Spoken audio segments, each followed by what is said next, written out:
Gareth Thomas. Thanks very much, Mr Betson. It's a pleasure to follow the Honourable Lady for St Albans, who I congratulate on securing this debate. The first 19 minutes of her speech sounded as though she was reading out a Labour Party brief, and I was about to get the membership form out to pass across to her, and then she just the last 2 minutes slightly spoilt it, and I am afraid I can't, as a result, pass the membership form across after all. Her analysis of some of the problems that are facing our schools' finances, I certainly recognise. But if the whole of those in the room will forgive me, as the only London member of Parliament, I hope those present, including those on my own side, will forgive me if I dwell predominantly parochially on my own borough, whilst also mentioning some of the issues, at least one of the issues that faces London schools in particular.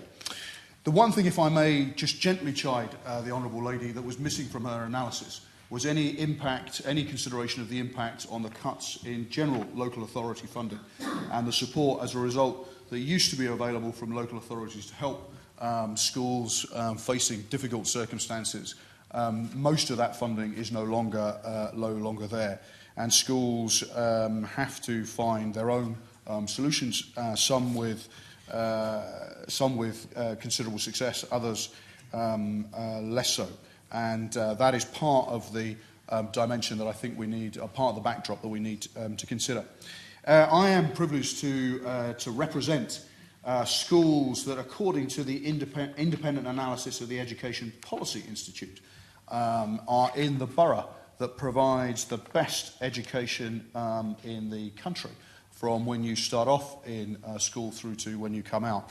The increase in achievement apparently is best in Harrow, according to the Education Policy Institute. And as a result, I pay particular credit to the teachers and parents and the leadership of the schools in my borough, whilst recognising, as a former teacher myself, the huge contribution to our country that teachers and other professionals in schools make.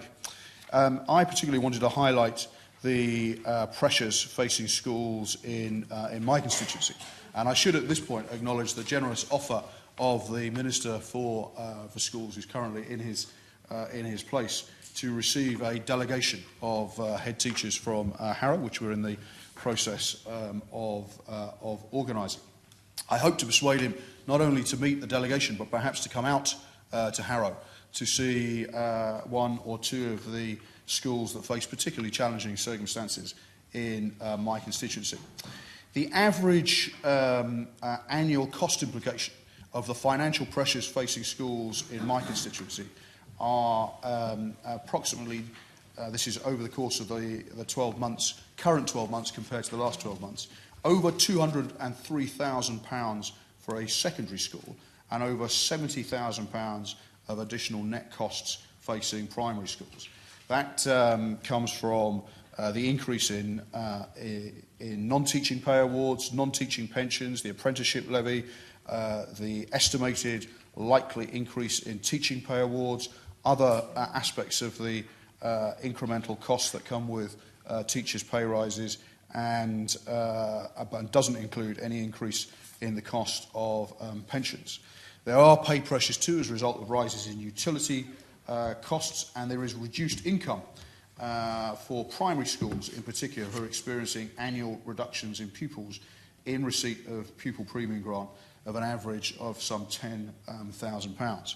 Now, what I have described are average pressures. They assume average school budgets are cash flat.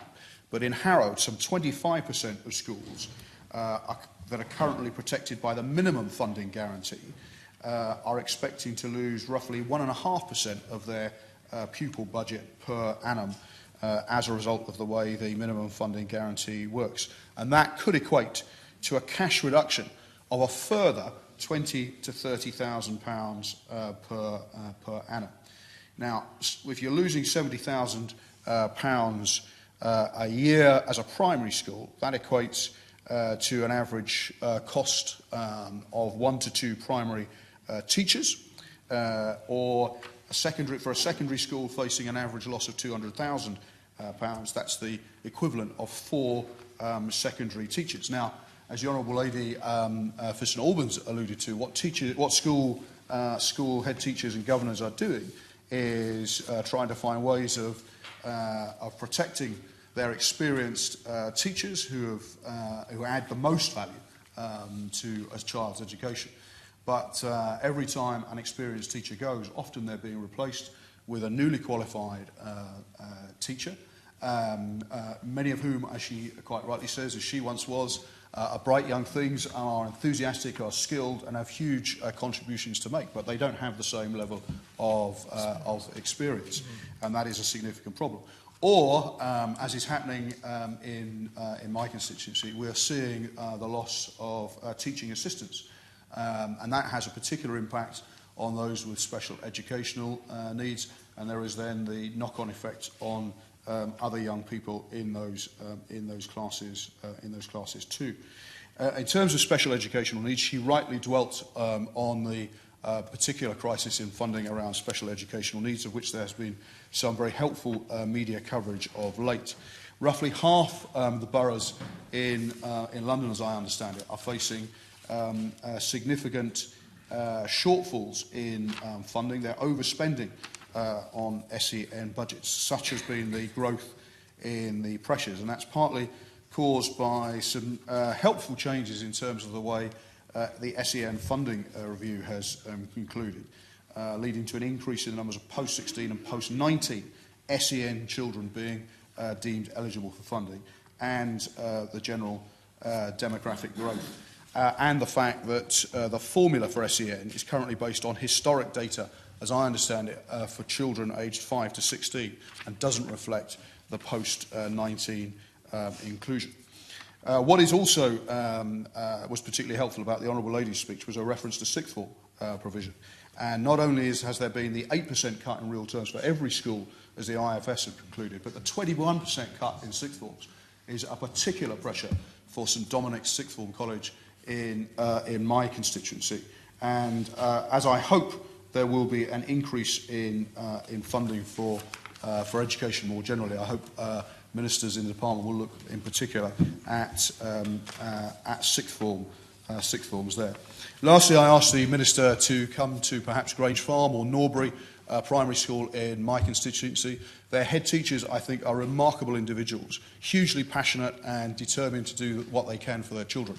But given the housing crisis in London, the number of pupils that are moving on a regular basis, the scale of the diversity challenge that faces them, the financial pressures are adding to the general problems facing the schools, and it would be, I would be particularly keen to host him on a visit to Harrow to improve his education about the school funding crisis.